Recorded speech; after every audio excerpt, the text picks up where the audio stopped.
coming up, and some of us are still at home in lockdown because of this whole situation going on. So you might be wondering what to do on Eid while you're still at home and not get bored. And so let's dive right into it.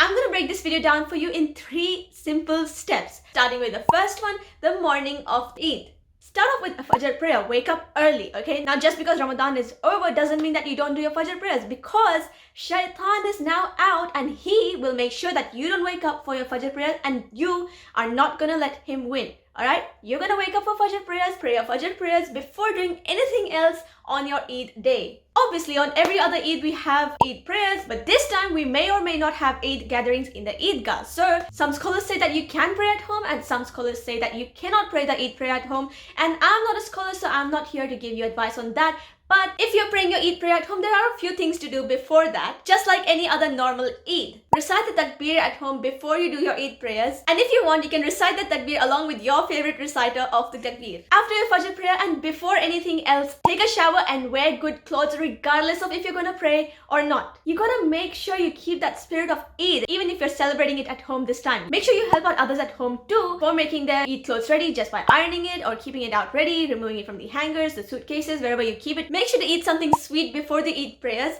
whether it's your traditional sweets that you make for Eid, or it can be as simple as a small sweet date. Help out with the cooking, make some delicious dishes, have some great breakfast after Eid prayers or even before. And yeah, not to forget feeling that you've broken your fast because you're having a late breakfast and not like the early breakfast like you were having it in Ramadan. And yeah, and then once you're done with that, enjoy your breakfast again if you want to have it, because many of us like having that post-Ramadan freedom, and that's what Eid is about. It's about celebrating the end of Ramadan. It's about celebrating how you have done all the fasts that you were supposed to in Ramadan. So that is a celebration. Enjoy it. Celebrate with all that food that you have. And not to forget the gifts and the EID after the Eid prayers. If you are with your family, then give them some sort of a gift, and don't forget to collect yours too. Call up others and wish them Eid Mubarak, and also your friends and family or whoever else that you know who celebrates Eid. Try to make your friends and family feel good about this Eid and help them feel the spirit of this Eid, especially kids. And then we'll move on to the second part, which is the afternoon. And this is the point where excitement starts to die down a bit and boredom starts to kick in. But again, before moving on to this point, give this video a thumbs up and let's go.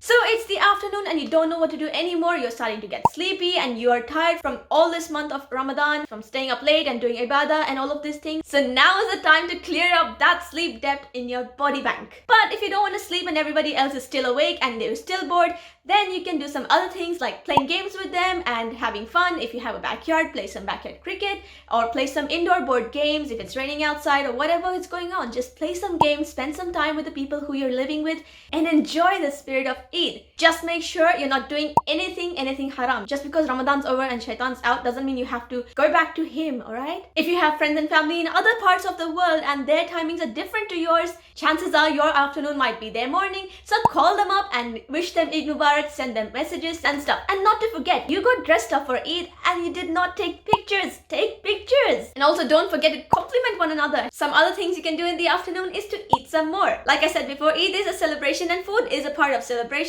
So don't be shy, take some more. And if you're beginning to feel sleepy now, then go and take a nap. Moving on to the third part, which is the evening. When everything's done, Eid is almost over, and of course once Maghrib hits, it's the second day of Shawwal. So what you can do now is enjoy the remaining of your dishes and have it for dinner and start to wind down. And the most important point of this part is to go to bed early, okay? Because again, if you go to bed late, then you're not going to wake up next morning and you're going to miss FAJR, and that cycle is going to go on and on and on and on, and you are not going to let that happen because Shaitan is going to make you do that. He's out, okay? He will be out after Ramadan. So you are going to be in a battle with him, and you got to make sure that you win this by waking up for FAJR and of course not doing any haram things. You can also wake up a little earlier than FAJR so you can get started on completing your missed fasts from this Ramadan and 6 fasts of Shawwal after Eid. So wake up early too if you're doing that. And inshallah, I hope you enjoy your Eid even if you're at home this time. If you know someone who might get bored at home this year for Eid, then send this video to them. If you like this video and you haven't already, give this video a thumbs up and subscribe because it helps me make more videos for you.